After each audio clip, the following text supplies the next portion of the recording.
So second thing started. So the next thing I need to do is I'll give you some control so you can, do you know how to use the marker pen? Yeah. Yes, on Zoom. Yeah. Can you see it? Not yet. No, I won't be able to see it except you need to request control. Look for the option where it says request control. Okay, great. I can see it. So clean that now. Yeah, I'm erasing. Good. Okay, so it seems you are ready for me. So your exam starts now. So this is 13:05. You have 9 minutes. So your first question is, so use the marker to identify where you think the spleen will be. Make a cycle around that. And quickly justify why.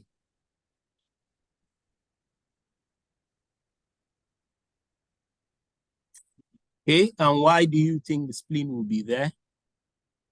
Okay, so the normal location of the spleen is in the the left upper quadrant of the abdomen. So this would be just above the left kidney and the suprarenal gland. Okay. Just beneath the diaphragm. Okay. So please, where do you think the left gonadal vessels will be? The left gonadal vessels. These would be the left gonadal vessels. Okay.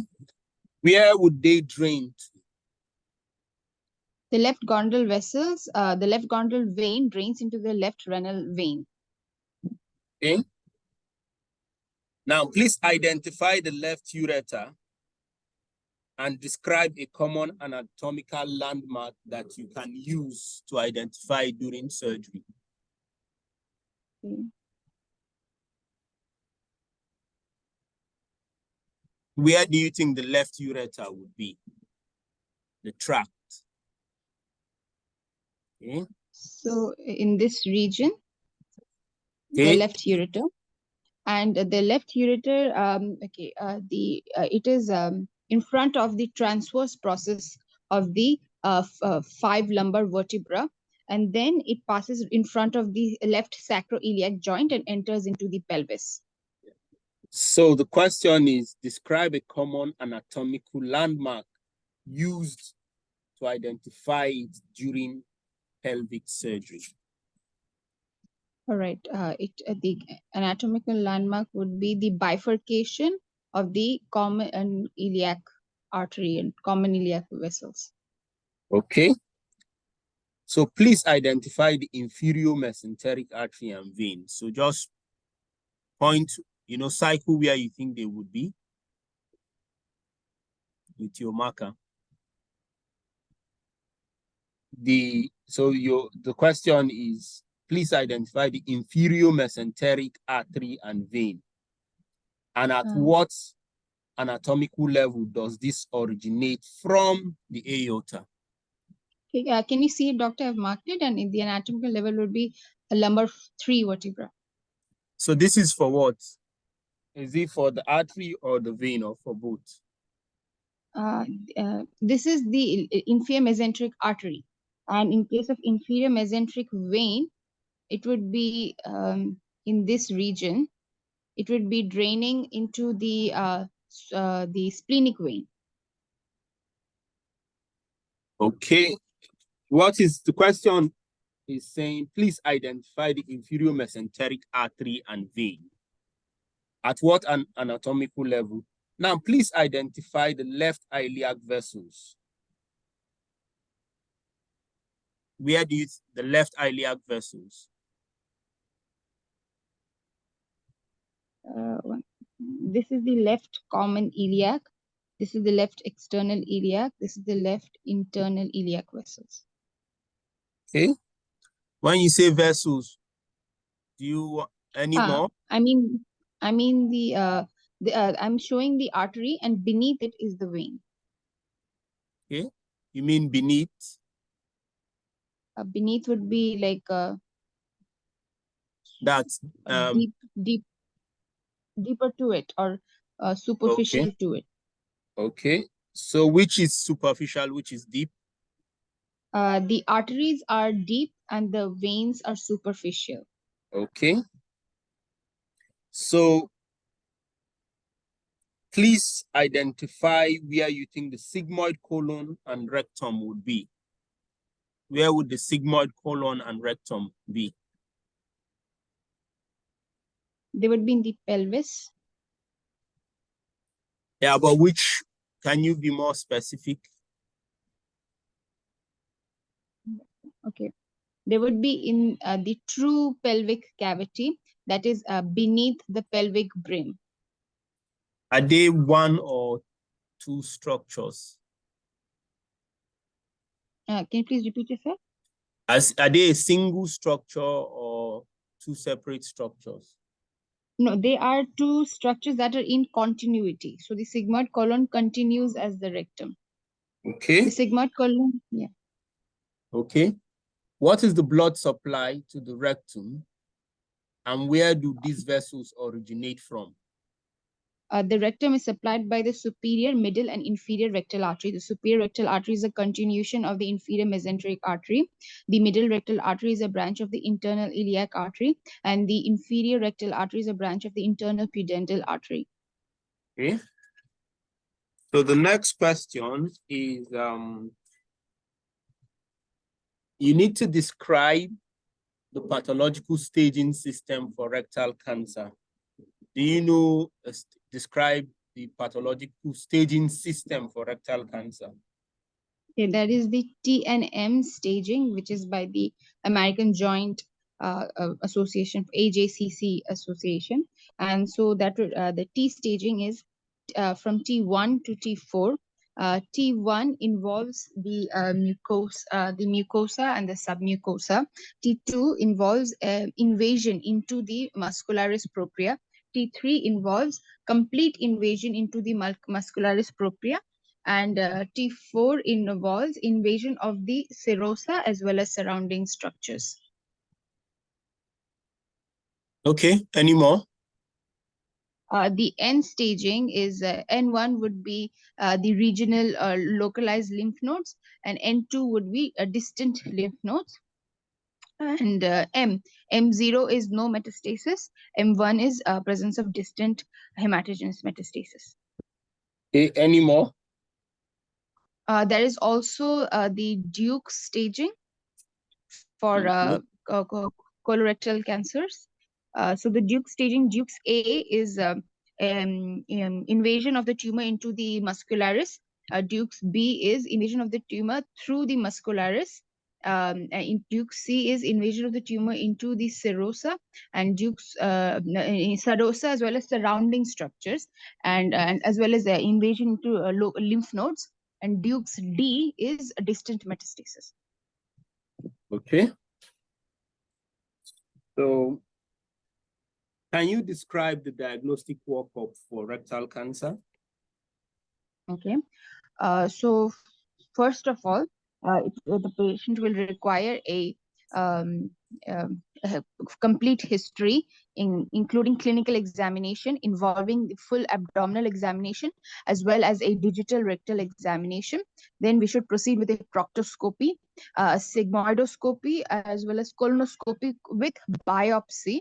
Then after the biopsy and full colonoscopic evaluation, followed by we require a series of staging investigations.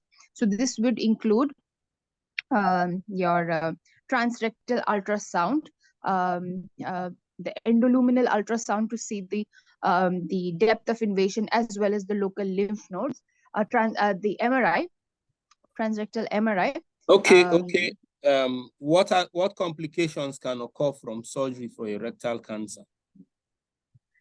Okay, so the complications would involve failure to get a complete resection margin, then a failure to anastomotic leakage.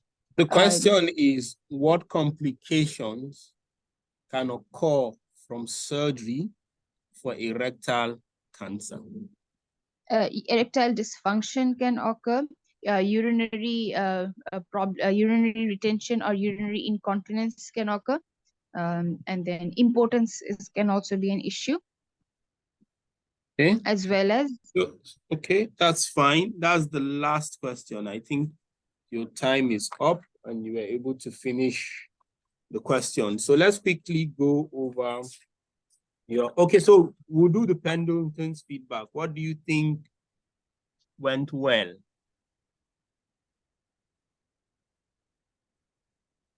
I think I was able to identify the structures confidently. Okay. I think time management, I'm quite happy that I was able to complete all the questions just in the nick of time. Okay. Okay. Yeah, What do you these think? are What do you think can be improved?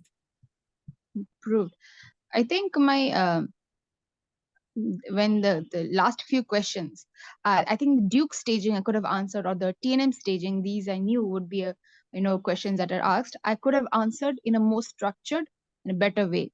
I think you were eliciting more. Okay, what else? What else? I should have answered in the first prompt itself Okay. properly. So anyway, knowledge gap division, isn't it? That would fill that up. Okay, fine. So let's quickly go. So please identify the split. I think that wasn't a problem. Identify the left gonadal vessels. That wasn't a problem. Where does it drain? Left renal. That wasn't a problem. Identify the left ureter. Yes. You needed a lot of prompting. The question said in pelvic surgery. So you went and you were describing the anatomy of how it runs. You won't go looking for the ureter next to the vertebra. Would you do that in surgery? No. So you I wouldn't wasn't. do that. Yeah. So you need to No. go directly in surgery. You're looking for the ureter. You go for the what? The bifurcation. And how would you know? What do you expect the relationship to be? I expect the ureter to be deep to the bifurcation. No, just anterior to the bifurcation. Just So if in you front of me. find the Correct. anterior, so let me even test your surgery. So we are operating here, assisting me, assisting a senior. What would you do to reach this? How would you find this? Well, how would you do? What would you do to find this? Use Find your the ureter? knowledge of, yes, the bowel and the rest. How would you locate?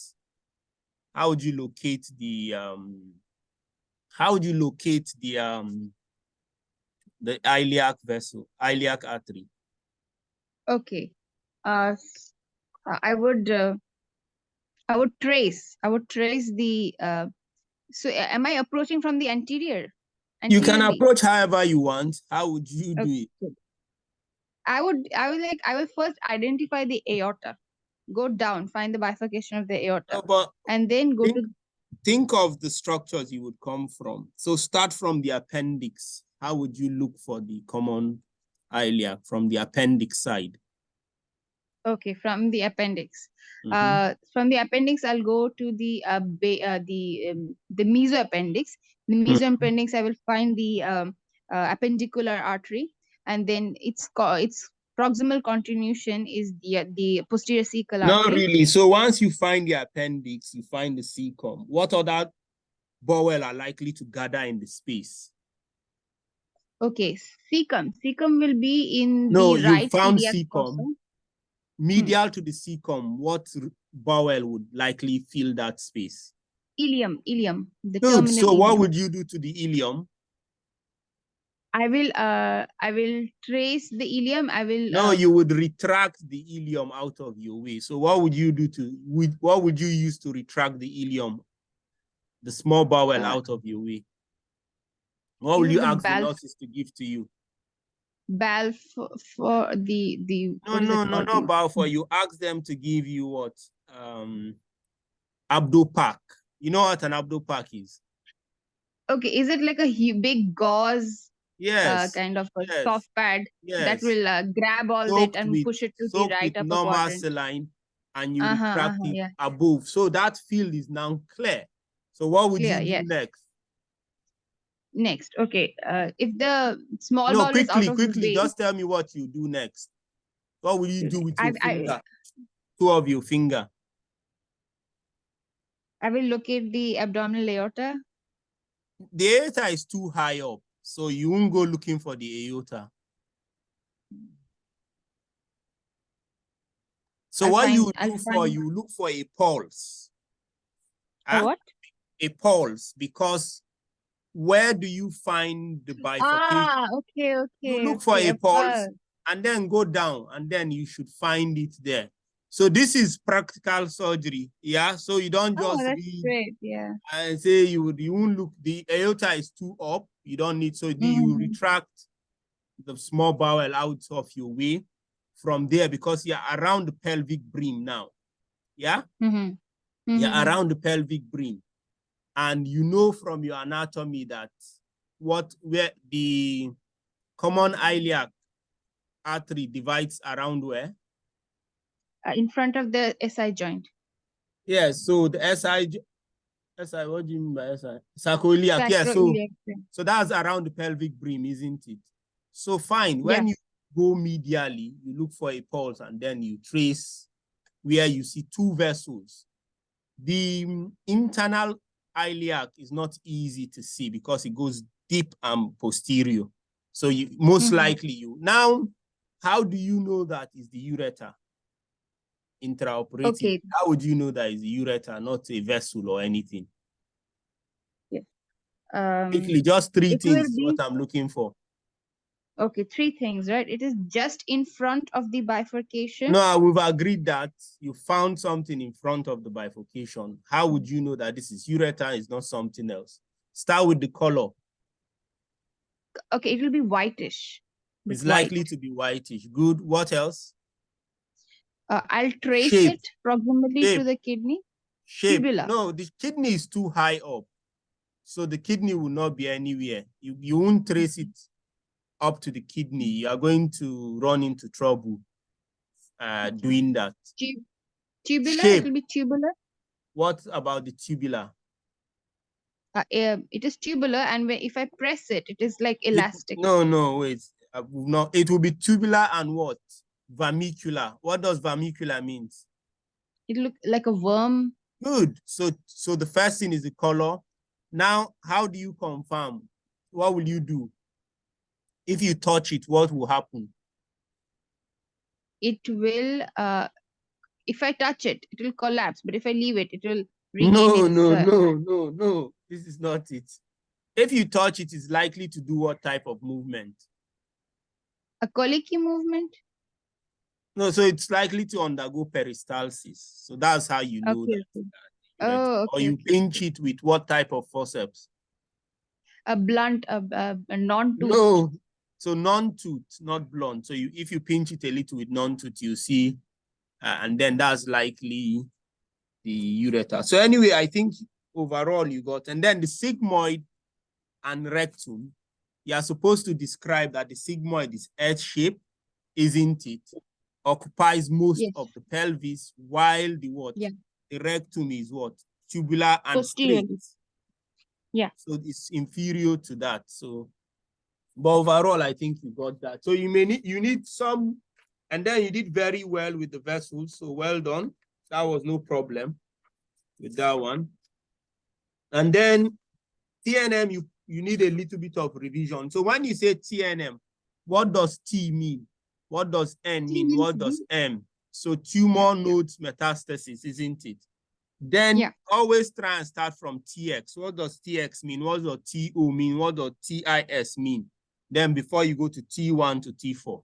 Yeah? Oh, okay. What does NX mean? What does NO mean? Then you go to N1 to N2. What does MO mean? What does M1 mean? And then, I mean, if you have the time, you can talk of the anatomic staging. But that may be a little too much. I think you spend too much time trying to describe the diagnostic workup. Huh? So fine, what would be the answer, doctor? Specifically, diagnostic workup, what they are looking for is, yes, you do a DRE palpation. What would you be looking for, DRE and palpation? Quickly. I would be looking for a rectal tumor. What are you looking for? Yes, a mass within the lumen of the rectum. No, quickly characterize what is a rectal cancer mass. There are specific characteristics of it. So tell me quickly. It will be hard. Yes, hard, fixed, bleeding on touch. Then there'll be a surrounding lymph nodes. Because this And is, it will be, no, you won't feel lymph node on DRE. This is medical students. You are going to, mass is likely to be hard. What about the mucosa over it? It will be ulcerated. No, the mucosa over it is unlikely to be free. So it's Mucosa will be likely going free? the mucosa is not, it's likely to be attached. Oh, it will be attached, yes. The mucosa. Yes, so the mucosa is likely to be attached. So that's probably the most you can get on DRE. When you do a proctoscopy, what would you confirm? I would confirm the location of the this one, how What far else it can is you from do during proctoscopy that will be I useful in making I a diagnosis? I can do a biopsy as well. Good. So you move, that's it. Now, if the mass is beyond 11 cm, what would you do? Then I should do a sigmoidoscopy. Good. Which you can do what in the clinic? What's the advantage of a sigmoidoscopy? We can do it as a day case procedure with No, need no. for preparation. Listen to the question. The question says describe diagnostic workup. So you need to answer that you are looking for a diagnosis. Now you've done sigmoidoscopy. Yeah. You've seen the mass. What can you do? Oh, I've already seen the mass. So I'm looking for synchronous lesions. Yeah, you can look for synchronous lesions, or you can also do biopsy. That's all. You move. Yeah. Now, what next can you do? What else? A whole colonoscopy. A full colonoscopy. Good. So similar. What else can you do during a full colonoscopy that would also help in staging? Okay. Endoscopic ultrasound. I need to go for it. Yes, so you can do endoscopic ultrasound. Do you know how to stage a rectal tumor using endoscopic ultrasound from mucosa to serosa? So you learn that, yeah? Yeah. So what's the advantage of endoscopic ultrasound in staging of rectal tumor? It helps to get a better picture of local stage. So it's very, very superior to ultrasound in local staging. Then what else can you do? I can do an MRI. What's the advantage of MRI? It has better resolution and gives a definite good, especially for the pelvic side wall. So you move next. What more can you check? You can now check for sphincter infiltration using examination under what? Anesthesia. Now, what are the complications that you can get from rectal cancer? Any complication in surgery, any surgery is what? Bleeding, infection, no. trauma, so you can divide it into intra-op and post-op. Early or late, general or specific. Any of these you can use. So what will be the intraoperative complication in this procedure? Bleeding and injury to the surrounding structures. Good. So bleeding, which is called primary hemorrhage. Which surrounding structures can be injured quickly? You are doing rectal tumor. Which are the likely surrounding structures? The bladder, the urethra, the inferior hypogastric plexus, which good. Controls, so those are the ones that you are interested in. Now, postoperative complications. What are the ones that are important? Okay, post-op is like infection. Bleeding again. Now, what is that? What is that bleeding called? Reactionary hemorrhage or secondary hemorrhage. So reactionary and secondary. What's the difference between reactionary hemorrhage and secondary hemorrhage? Reactionary occurs in the first 24 hours after surgery, and secondary is after that. It's a range.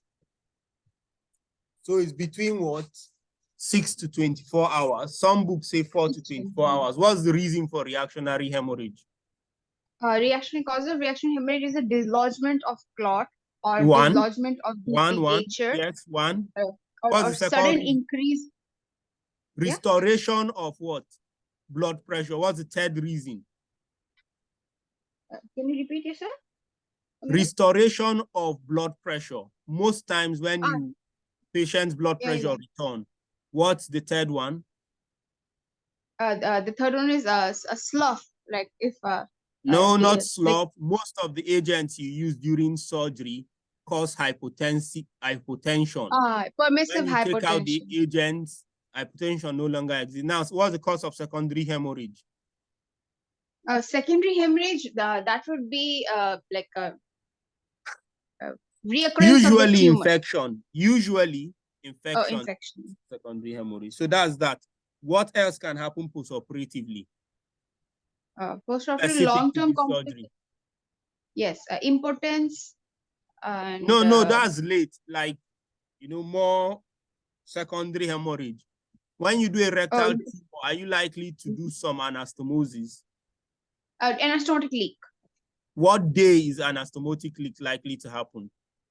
Around the 3rd day of post-op. Are you sure? 5th day?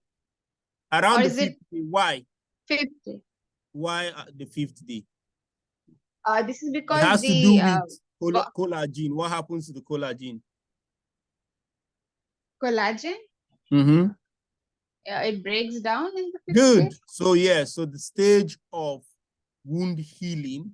What stage of wound healing is that? That would be hold on.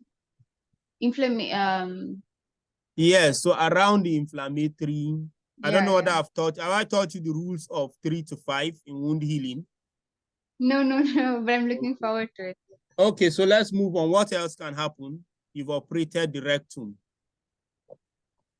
Post-op. Anastomotic bleeding, Wound infection. infection. What else can happen? General complication. In general, the patient will have a reoccurrence of the Pelvic malignant. surgery, complication that can happen related to blood. DVT, good. Now, then you can move to incontinence, impotence, altered sexual function, incisional hernia, and all of those. But this you have to mention. Okay, do you have any questions for me? First of all, thank you. I enjoyed this session. I learned a lot. And most importantly, I learned in a manner that exactly like it's, I know everything, like all that is mentioned, it's all there in all the textbooks and all the reference books, but then I didn't realize that It's okay, this putting is the it way you have together. to present it. The Exactly. difference between candidates is just putting the information together. Yeah, it's always important to practice. It's always important to practice.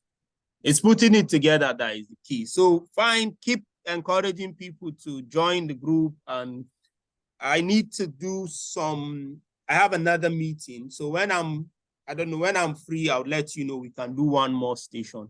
If you have any question, post it on the group. Myself or one of the other tutors address it. All right. You have a nice day. And thanks for coming. Thank you, Dr. AJ. I really appreciate this session. I've learned a lot. No problem. And I'm really grateful to all my mentors and all my teachers. You're welcome. All right. Good day. Good day. All Dr. right. Bye AJ. now.